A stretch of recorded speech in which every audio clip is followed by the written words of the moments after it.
Today's episode of the NY Yankee Dad podcast is brought to you by your Bronx dentist. Come and meet Dr. Rebbe and his team at two convenient locations in the Throgs Neck and Norwood sections of the Bronx. Schedule your next appointment today online at yourbronxdentist.com. So, how's it going, guys? Sunday night, Yankees drop back-to-back series. There were little fun fact here before we dive right into the game score recaps. Stood out to me. I'm pretty much by now I'm obsessed with walks. Walks. Always they help you, and they definitely go against you when you're giving them up. So San Francisco outscored the Yankees this series 18-15. San Fran walked 20 times. The Yankees walked 13 times. So on Friday night, Marcus Stroman versus Robbie Ray. Stro couldn't get out of the first. Two thirds of an inning, 33 pitches before he could record his first out. It was a bad look Friday night. I mean, the weather was terrible. Really cold, rainy. I'm surprised they really played the game on Friday, to be honest. But they did. Both teams had to deal with the elements. It was rain shortened game. Finished. They called it. It started a half hour late. It was a 30-minute or so rain delay, and then about a half hour after they put the top on the field.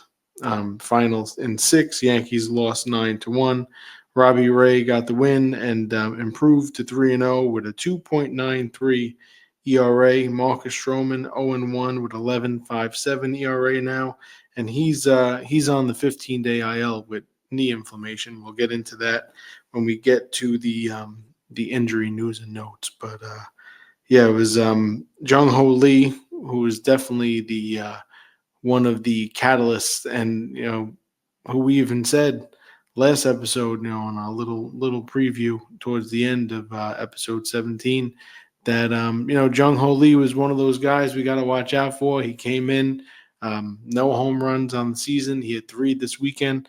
That's usually just how the stadium sometimes works out, even with the bad weather. And Lamont Wade had the big 3-run double. It was just Friday was a real bad, terrible game. Austin Wells had the double, but that was about it. It was kind of really almost set the tone for the whole weekend. But Yankees still lost the series. Game 2 was a little bit different. Game 2 on Saturday was that 3:00 start. The game was also on national broadcast on Fox Sports 1, so that's why. But Will Warren earned his first win, improving to 1-0 on the season with a 5.14 ERA, and Jordan Hicks now 1-1 with a 5.87 ERA. The standout to that game was Ben Rice. Ben Rice was 2 for 4 with a homer. Now it was interesting. He hit the last team homer, before that, in that lefty home run off Tyler Holton in Detroit, and Ben Rice hit the next team homer. It was a few games after.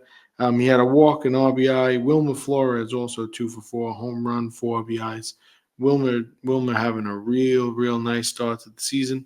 Numbers, almost looking like Aaron Judge, except the home runs and RBIs, run score. But batting average not quite there. But Wilmer, the former New York Metropolitan, is definitely doing his thing so far early in this young season. And Cody Bellinger had a triple. He did strike out. He had 2 RBIs, but that triple was his first extra base hit since that one he hit in the second game of the season against Nestor, that Saturday afternoon barrage. But Yankees did beat the San Francisco Giants game 2. Avoided the sweep, and it was a nice start from Will Warren. Today, it was a close one, close late, but not close enough. Logan Webb improves to 2-0, 2.63 ERA, beats Carlos Rodon, who is now 1-3 with a 5.48 ERA. Standouts again, Jung Ho Lee had 2 homers today. Birdsong out of the inning, Hayden Birdsong out of the bullpen, the converted starting pitcher. He had a nice solid outing, and Tim Hill had a nice solid outing himself for the Yankees out of the bullpen, inning in 2/3, holding it to no earned runs, 3 strikeouts, no walks, but Yankees lose back-to-back series. Wasn't a sweep, but it was that loss on Friday was real brutal. Now, Boone was talking post game to Brad Osmus. Boone's press conference when he talks to the media. When he talks to the media after they usually show it on Yes. You can watch it on Twitter during the post game when media answers questions. Boone was saying how him and Brad Osmus was discussing that it was probably some of the worst conditions that they've ever experienced, and it was pretty bad. But what was kind of unsettling with me is that at one point it looked like Booney was kind of almost not pleading with the umps, but it was very evident, watching the game that he was kind of showing that he didn't really, want his team on the field. The Yankees at that point, Yohendrys Gomez had the walks. It was just they're having real trouble gripping the baseball, and it was just not.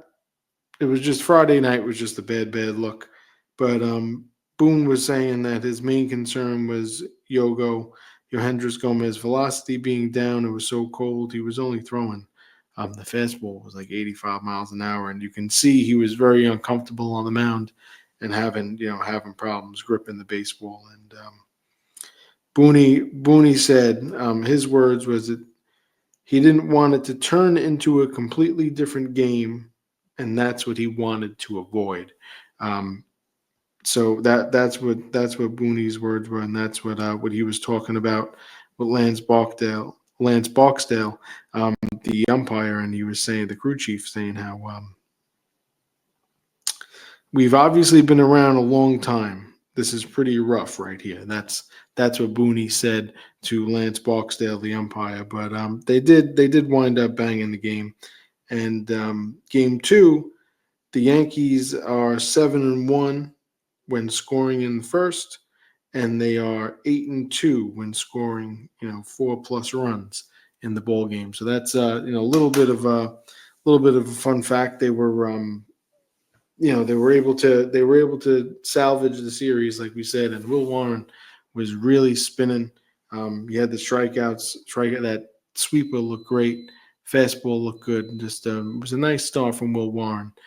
Getting nice to see him get his win, and somewhat deep into the ball game. It wasn't not bad at all. He was able to earn his win, and they just really showed what they could do. Ben Rice, big league, and Will Warren proving that Will Warren proving and showing that he belongs in this big league rotation is what what I was trying to say. But Ben Rice also definitely proven he belongs in the big leagues with these at bats he's taken, and after the second game, one of Booney's comments. Also, he closed it off was with Stroman going on the IL. The hope is that it's not something too serious. So, the starting pitches this series. We'll get into the starting pitches this series, and as we were talking about Marcus Stroman, just a real terrible, horrible outing. It was atrocious performance. But I don't even want to harp on it. Like we said, it was 46 pitches. He threw a total of 46 pitches, 2/3 of an inning, 4 hits, 5 earned runs, 3 walks, and a strikeout. It took 33 pitches for for him to record his first out. And Jung Ho Lee, like we said, watch out for, was the one that really made them pay. But the back-to-back walks and then the double to Lamont Wade Jr. that don't help either. And Friday, with it being washed, the game was pretty much a washout. Definitely a washout. Now Will Warren, he a little bit different in his start. Will Warren had an okay first. He had an okay first. He had an issue. He walked Jung Ho Lee. Probably just didn't want him to. Didn't want him to make him pay. But top of the second, he did give it right back. They came out to the early lead with the Ben Rice and Ben Rice home run. But the Helio Ramos had the ground rule double, and then Wilmer Flores smacked the sinker to right center field. He ended then in the end ended the fifth. Warren settled down after that. He ended the fifth, striking out Yastrzemski looking with a 94-mile-per-hour fastball, and his total line on the day. He used definitely used his fastball efficiently for strikeouts, and even that sweeper that you saw. I shared it on my story, and I'm sure if you follow the pitching ninja, you saw that on there also. Unbelievable spin on that sweeper yesterday, and the weather wasn't. It was a little bit better than it was on Friday night, but not great yesterday. Yesterday was a nasty day. It was cold, and today felt like definitely felt like a spring day, and it still had a little bit of a cool and crispness in the air, and just the final line for Willie after earning his first career win: 5 innings, 2 hits, 2 earned runs, 2 walks, 6 strikeouts, and he did give up the home run to Lee. And I noted that three of the 6 strikeouts are on sweepers, the other 3 on fastballs. Now, Carlos Rodon, a little fun fact that Paul O'Neill pointed out today in his keys to the game. He never faced off against San Francisco, which is his former team, and Jung Ho Lee definitely got to Carlos as well. He had it was a nice run. Carlos was having a nice run up until that point, and I did note it down here. It was 3 1/3, 1 hit, 1 earned run, and 1 walk, 4 Ks up until that point. And the home run ball got to him early. It was in the 4th inning. And Carlos Rodon now, Carlos Rodon, the home runs is something that, home runs something that really is a bugaboo for Carlos Rodon here. Now, he has 51 in his career with the Yankees, and that's tied for most in Yankees history for any player giving up home runs in their first 50 games. So that's pretty concerning there, and for the most home runs given up by any player, and he's since the beginning, including last season, I think I want like 34.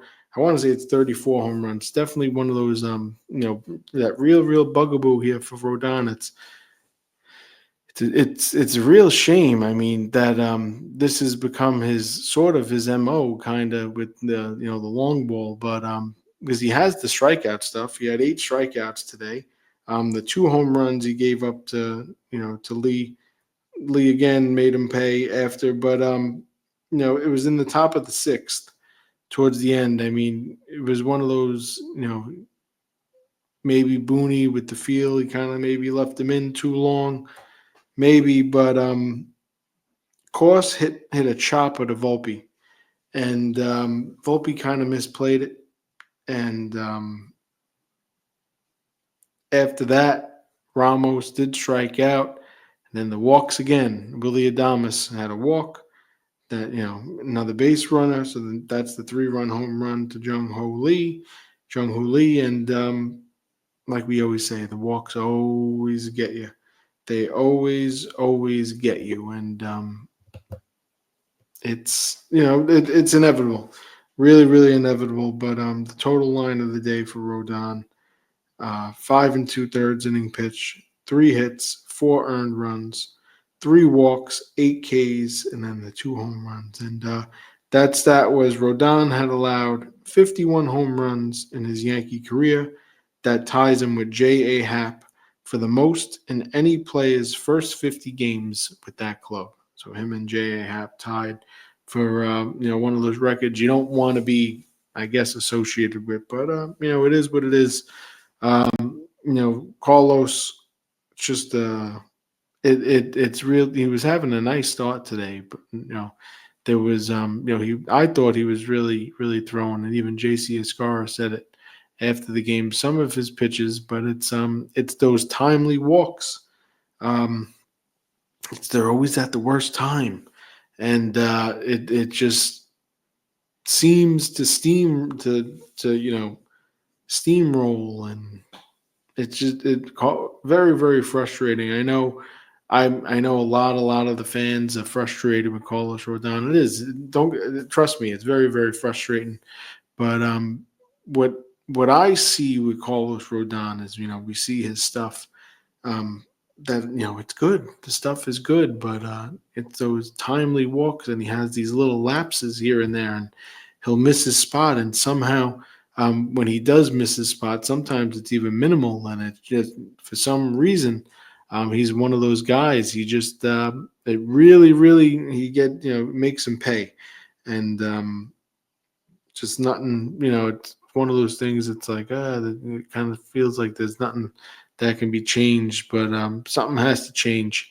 Um, something definitely has to change. It's just the home runs, and it always seems it's early in the game, third, fourth inning, and he was at points of the game he was just cruising, and his starts, they're not, the final lines make them bad, but throughout the start, when you're watching, you're like, oh, it's there's parts of the game where he's not that bad, but today, all in all, it's not making an excuse for it.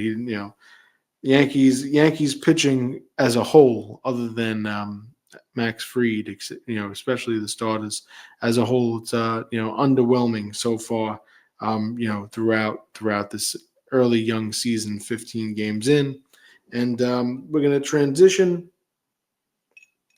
Excuse me, with the sip of water here. We're going to transition into the relievers now. In Game 1, Ryan Yarbrough came in to face Tyler Fitzgerald. After Fitzgerald came in, Fitzgerald base hit. He struck out Yaz. Only allowed Ryan Yarbrough has only allowed 1 run in his last 3 appearances. That was that one lone run was that home run to Kerry Carpenter in Detroit. That was Carlos Cookie Carrasco's last start when he came in. For him, Ian Hamilton, who was back, with his Slambio, and 2 earned runs were credited to him after getting Adames to roll into a double play, and then back-to-back walks issued to Leon Chapman. Then he got Ramos looking.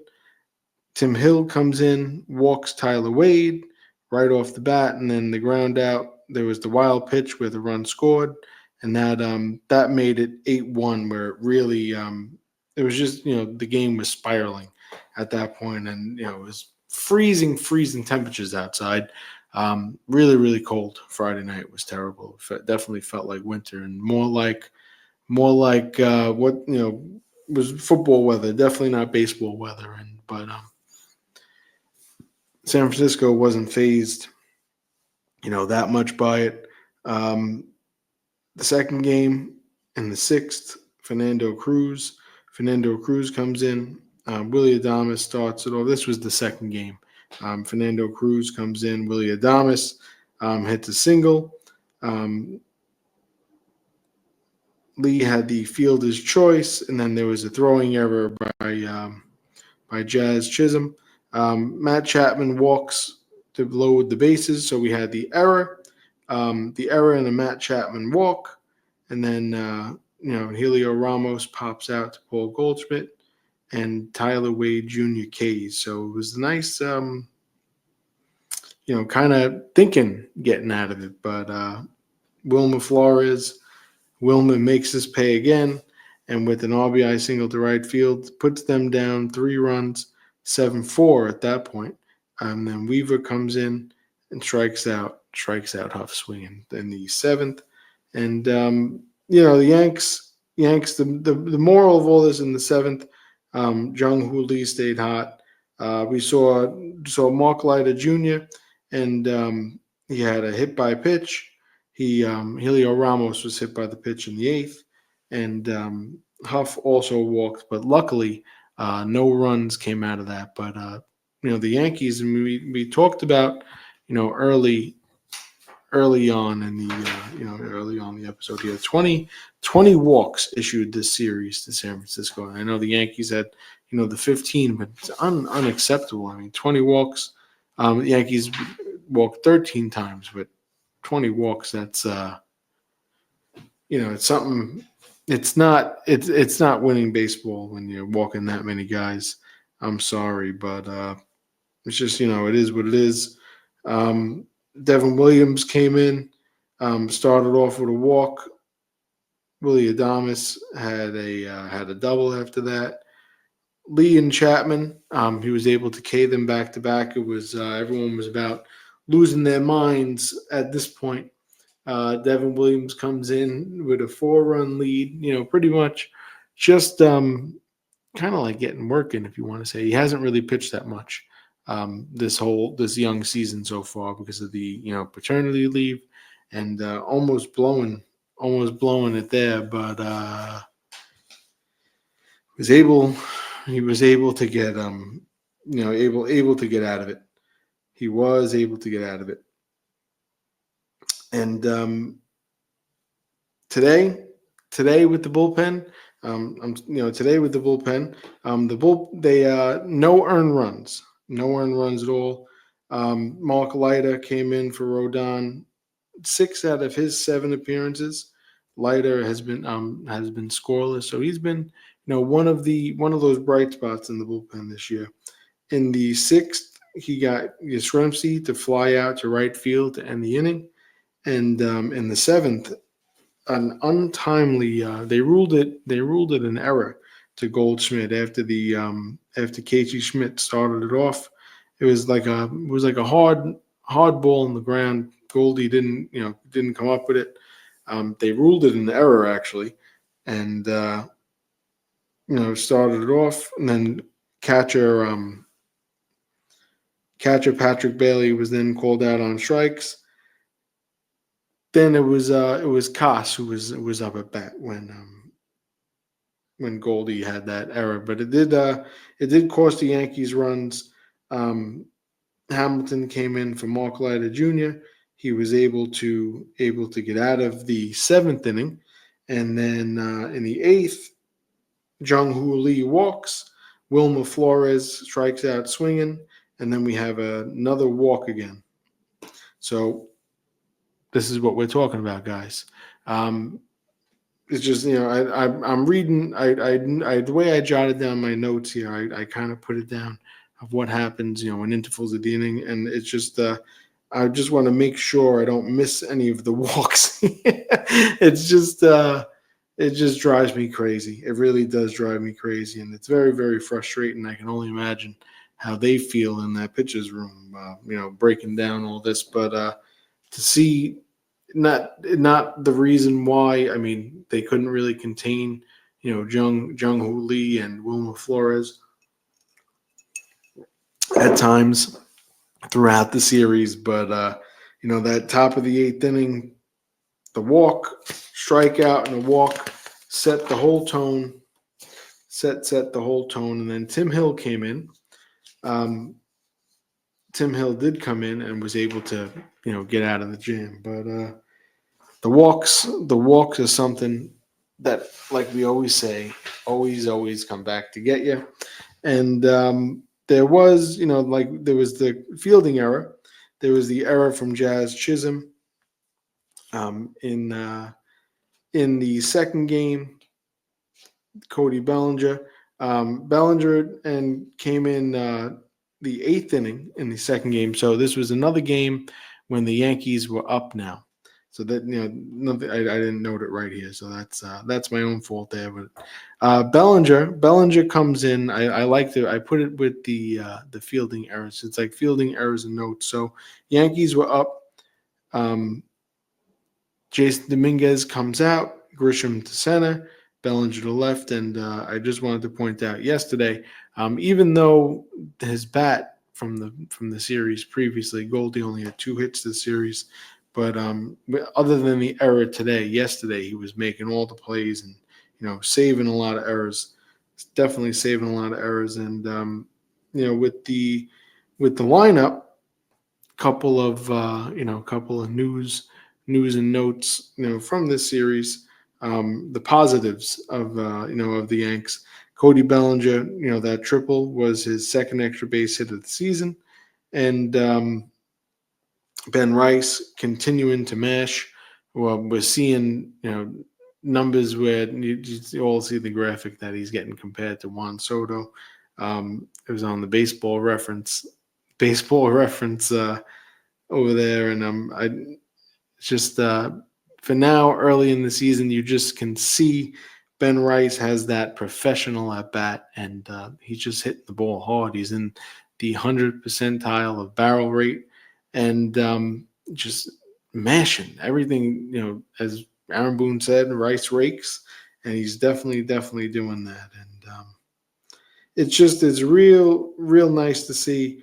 One of the homegrown guys who, and I'll be the first one to say now, like I'm happy I couldn't have been so wrong about Ben Rice, and his at bats have just been really really impressive. I was very very happy to see Jazz bust out today. Bust out today with that home run after the 0 for 24 streak. And if you guys did see the other day, I kind of instigated on my story to him, and he answered. And I was hoping to kind of maybe motivate him a little bit, but today we put up on the story when the lineups came out, maybe Jazz will bust out, and boom, he did it a home run. So hopefully this is a snowball effect now to where he can cut down on those strikeouts for the time being, and even just one thing he needs to do is work the at bat a little bit more. I think more walks, or trying to draw more walks, wouldn't help. But Jazz's game is power, and that's what he brings. And hopefully today that home run that he hit off Tyler Rogers can just be some kind of like we said, like a snowball effect here to really get him going. And you know with Aaron Judge today down looking, um, a lot of people were upset with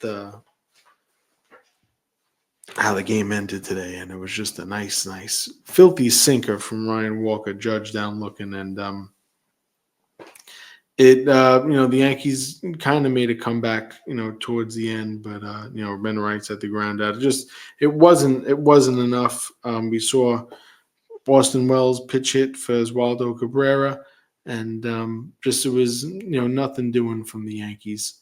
Um, the tone, I felt the tone was set, Friday night, and just that's honestly what I think. It was one of those brutal. It was a brutal loss series, all in all, looking at it from a broad spectrum. So to get some good news, somewhat good news with the injury news and notes. Clark Schmidt will be making his return and season debut on Wednesday. He'll be pitching Wednesday against the Kansas City Royals, who are coming in, and so it will be nice to see Clark. He pitched with Somerset the other night and was masterful. And they also said it was on Dollar Hot Dog Night. I saw Brian Hoke put that out. It was an important note, and definitely an important note from someone who used to work in minor league baseball, independent baseball. It's definitely a big deal. Dollar Hot Dog Night. Dollar Hot Dog Night is definitely a big deal. And then Clark Schmidt doing the right thing and getting the spread for the boys for the clubhouse from Outback Steakhouse. It said, and that nice to see Clark doing something like that for the kids, and be nice to see Clark getting back, making his season debut on Wednesday. It's just there's one thing that I always have to do. I just have to do it. I love Clark, but we need length. We need length now more than ever. But the way the pitching's been going, can't get too nitpicky here now. But Clark Schmidt's coming back, and it's well needed. Hopefully, he can just slot right in here and get the job done. Marcus Stroman was this is a little bit of bad news, but Clark was the good news. Marcus Stroman was sent. He was sent for testing on his left knee. We found out he got a cortisone shot in the knee yesterday to hopefully get the swelling out, and that was per skipper Aaron Boone. And the Yankees did put him on the 15-day injured list with left knee inflammation, and they recalled right-handed pitcher Alan Winans, who we saw a little bit in spring training. Jonathan Loizaga threw a live BP, and the batter of that live BP that we saw in the video was DJ LeMahieu. So Boone said everything went well with Loizaga. He can have maybe end of May, early June return, so that'll be a nice addition to the bullpen. And with DJ LeMahieu, he'll be going to Tampa to take 4 days of live BP, and almost like it's going to be an extended spring training because he didn't really have a spring training. But DJ will be going to Tampa, taking 4 days of live BP. If everything goes well, and he feels okay physically, he'll then start a rehab assignment, and like we said, basically needs a full spring training because he didn't have that. And I guess they want to see how he's gonna react to everything, and could DJ be that right-handed bat that a lot of us are kind of Xing for to complement with Oswaldo Cabrera. But I know with his contract, they're gonna give DJ, and the way the organization feels about him, they're gonna give him each and every last shot, and they're gonna trying to milk the stone, if you want to say. They're gonna try to get everything out of that. Everything. Is there anything left? That's is there anything in there? Only time will tell. We know the type of player that DJ LeMahieu once was, but let's just be real here. It's been a long time since we've seen that.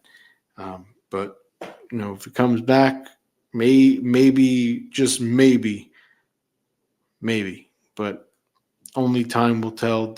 Best of luck to DJ. For his sake, can only imagine how he feels wanting to get back, onto the field and compete, because we know the type of player he is.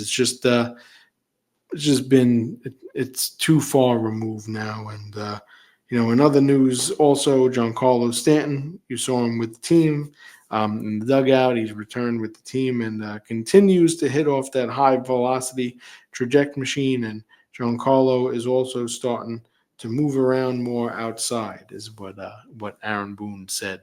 So there's the news. There's the injury news and notes. Just very, very excited for Clark Schmidt to come back here and just to see what he can do. And we know the improvements that we need him to make for as good of a pitcher he is. It's just that third time through the order and some more length. But the Yankees got our old rival, the Kansas City Royals, coming in here. There's no real off days for the Yankees for a while now.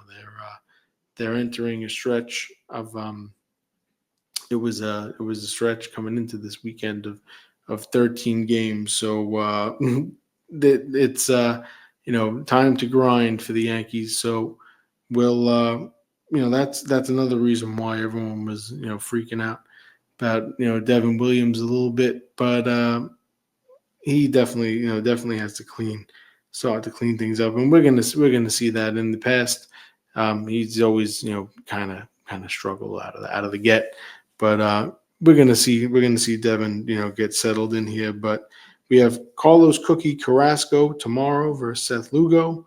On Tuesday, Max Fried versus Michael Waka, and Wednesday, Clark Schmidt versus Chris Bubich, the lefty, who was having some year. Three straight quality starts for Bubich.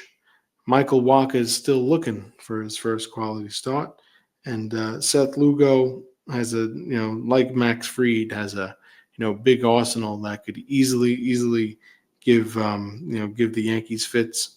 Seth Lugo, formerly the Mets, the converted reliever, and now now one of the top starting pitchers in the American League. In my opinion, this is uh, this is another one of those series here now, just like San Fran. It's nice that we're seeing, finally seeing an American League team come in here, but now with the schedule being all different and everything. But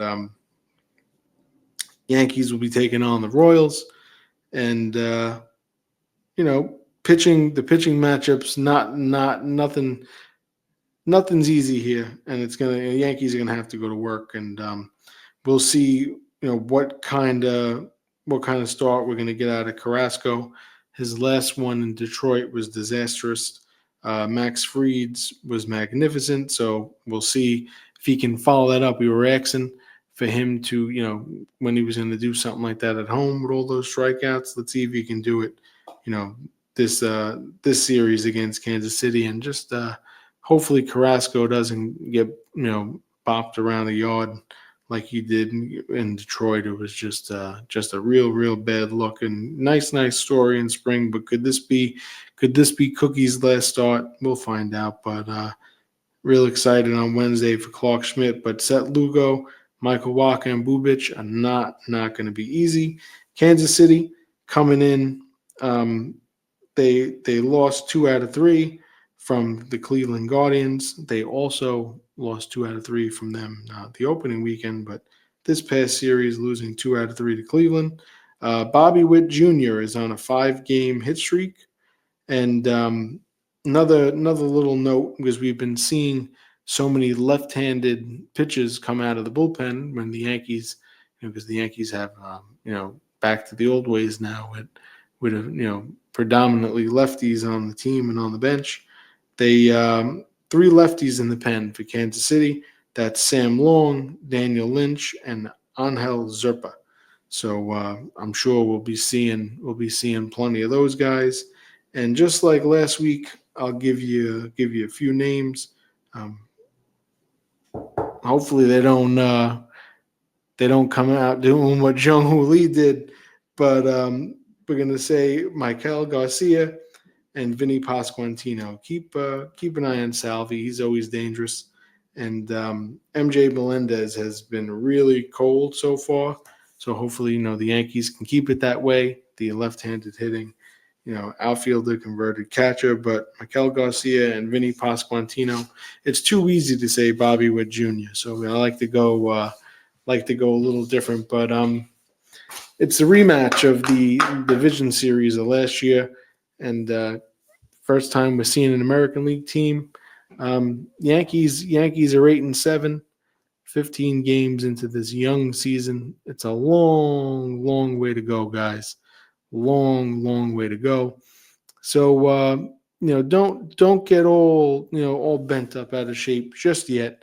Other teams dealing with injuries too, and it seems like in the American League East, they're dropping like flies here. Richard Fitz, formerly of the Yankees, the Red Sox pitcher, got hurt. Put him on the IL today, and just as bad as we need pitching, or as we're gonna need pitching, as we think, Baltimore's in a bad spot too. And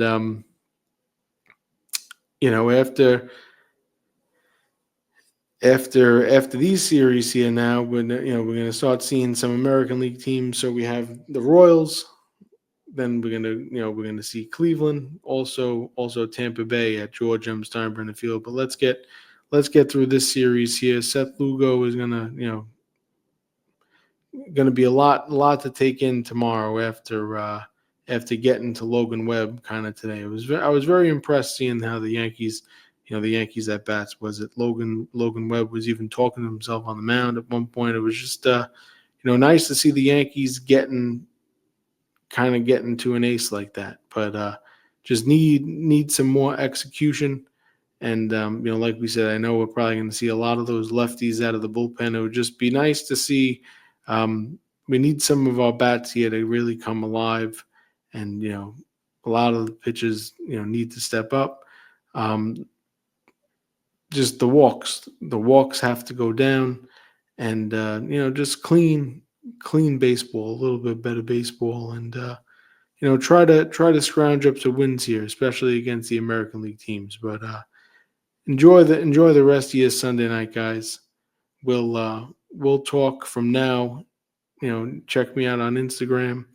Any news and notes, I'm sure I'll post maybe a couple of videos here and there before the series is over. Just not, the stories will be active, and just hit me up if you have any questions. Any any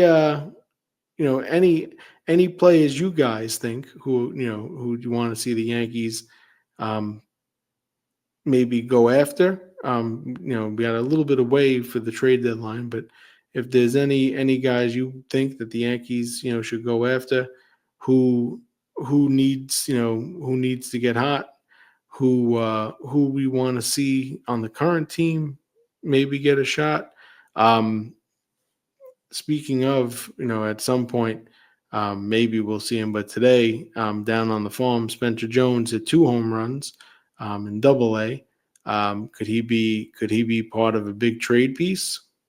We will see.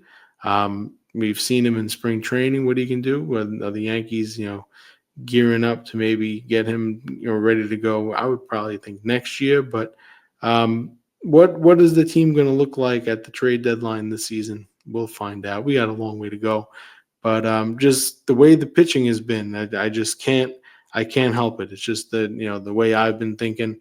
But we'll talk, guys. Check me out on Instagram, TikTok, X, Twitter, whatever you want to call it, and I'm even on Facebook. And you can catch the podcast right now that you're listening to on Apple, Spotify, and even watch it on YouTube. But hopefully the Yankees can scrounge some wins here against the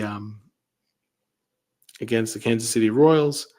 And it's nice to see an American League team coming in, and hopefully the bats can get bopping and just just get the boys rolling. 15 games into the season, Yankees are 8-7. They drop back-to-back series, and just like we always say, gotta somehow change that tune. Cookie Carrasco versus Seth Lugo tomorrow. I'll talk to you guys. God bless. And as always, go Yankees.